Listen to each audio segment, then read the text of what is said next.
अस्सलामुअलैकुम। अच्छा, आज जिस टॉपिक पे बात करेंगे वो है वॉन विलब्रेंड डिज़ीज़। ये हेमेटोलॉजी हमारा चल रहा था सीरीज़, उसके अंदर जो हमारा आज का टॉपिक वॉन विलब्रेंड डिज़ीज़ होगा और ये क्या होता है, ठीक है, क्या वजह है, ओवरऑल डिटेल के साथ देखेंगे। देखिए, वॉन विलब्रेंड डिज़ीज़ को समझने से पहले थोड़ा-सा एक ही पॉइंट देख लें। जैसे एग्ज़ाम्पल कोई भी ब्लड वेसल है, ठीक है, कोई भी ब्लड वेसल है, इसकी हो जाती है इंजरी। ठीक है। इंजरी होने के बाद लाज़मी बात है ब्लड जो है वो क्या होगा? ब्लीडिंग होगी। इस ब्लीडिंग को स्टॉप कराने के लिए प्लेटलेट्स का आना बहुत ज़रूरी है, ताकि प्लेटलेट्स आ जाएँ और यहाँ पर क्या बनाएँ? क्लॉट बना लें, ठीक है? क्लॉट बना लें। लेकिन प्लेटलेट्स को कौन बताएगा कि यहाँ क्लॉट बनाना है?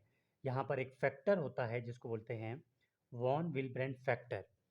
ठीक है, ये फैक्टर इस प्लेटलेट्स को एग्रीगेट मतलब इंडिकेट करता है, बताता है, एक सिग्नल की तरह काम करता है कि यहाँ इंजरी है, आप आएंगे तो आपने चिपकने में ये फैक्टर इसको हेल्प करता है।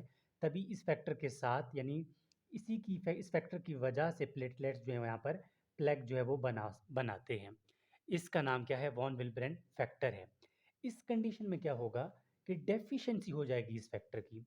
जब डेफिशिएंसी हो जाएगी तो क्या होगा? प्लेटलेट्स तो आएंगे, क्लॉट नहीं बनेगा, तो ब्लीडिंग होती जाएगी। ठीक है, तो ये क्या है? इसमें क्या होता है? Decrease decrease amount of decrease amount of von Willebrand factor. Short लिख रहा हूँ, ठीक है। इस फैक्टर की डिक्रीज हो जाती है।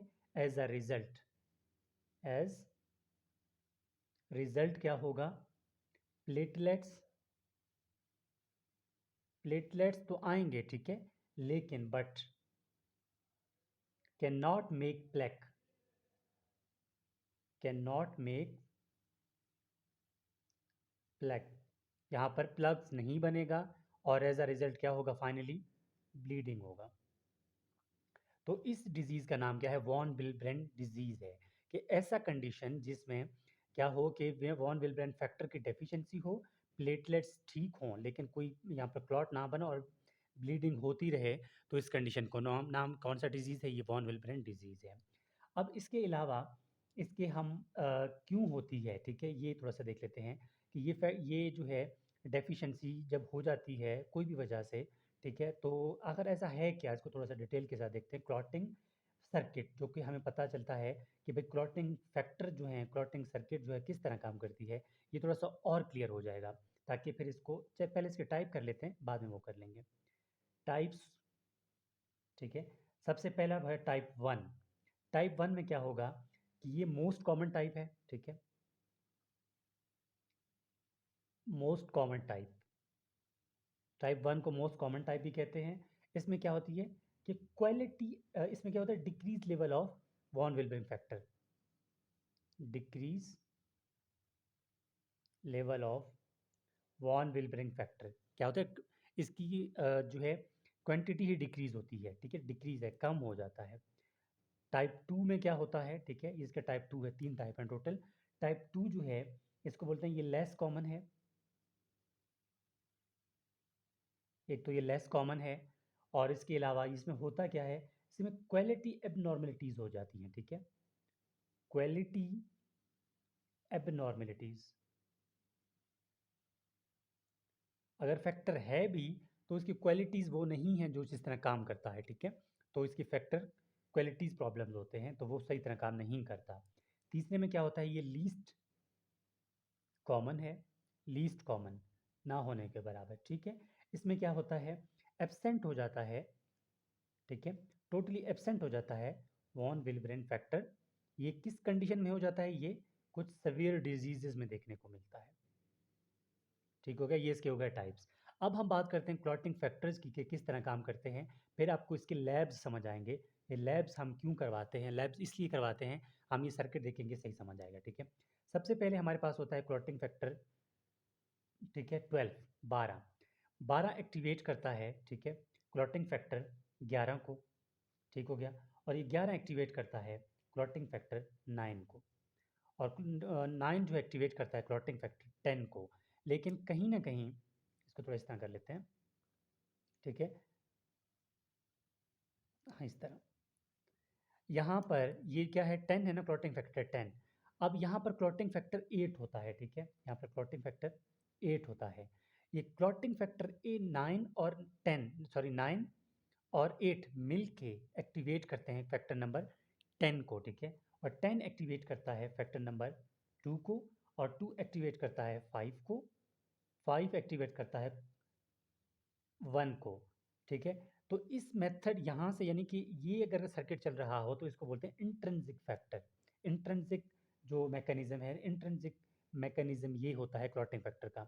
दो मेथड होते हैं, एक होता है इंट्रिंसिक फैक्टर, एक होता है एक्सट्रिंसिक फैक्टर मेथड। ये क्या है, इंट्रिंसिक, इंट्रिंसिक, ठीक है, क्लॉटिंग मेथड या मैकेनिज्म। यहाँ पर क्लॉटिंग नंबर यानी कि क्लॉटिंग फैक्टर 7 होता है, ठीक है। 7 डायरेक्टली आके एक्टिवेट करता है क्लॉटिंग फैक्टर 10 को। जब 7 डायरेक्टली एक्टिवेट करे क्लॉटिंग नंबर 10 को और बाकी सेम चले, तो ये क्या है, ये इंट्रिंसिक, सॉरी ये एक्सट्रिंसिक, एक्सट्रिंसिक पाथवे है, ठीक है। दो पाथवे होते हैं, इंट्रिंसिक पाथवे और एक्सट्रिंसिक पाथवे। एक्सट्रिंसिक पाथवे में क्या होता है, क्लॉटिंग फैक्टर 7 डायरेक्टली एक्टिवेट करता है क्लॉटिंग फैक्टर 10 को।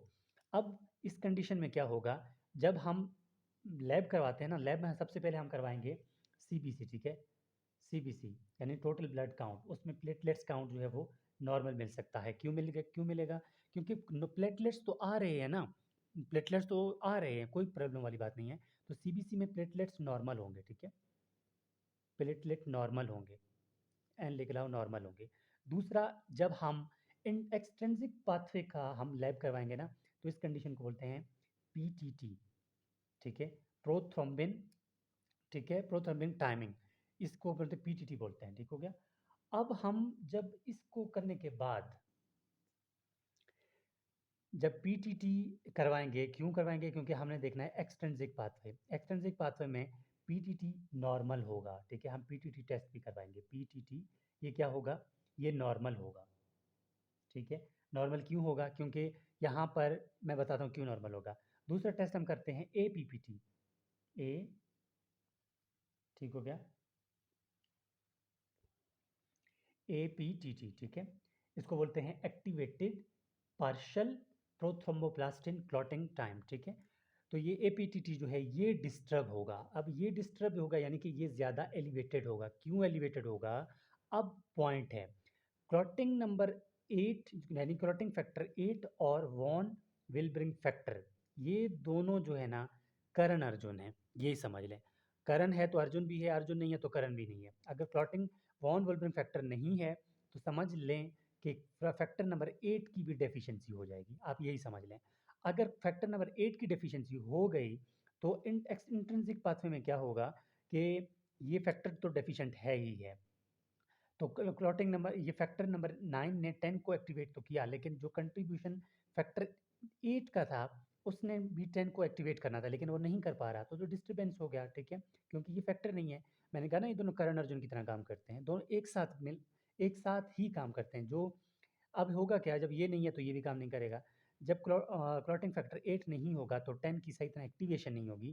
तो कौन सा डिस्टर्बेंस होगा, डिस्टर्ब होगा इंट्रिंसिक पाथवे। तो इंट्रिंसिक पाथवे के लिए हम टेस्ट करते हैं एपीटीटी, ठीक है।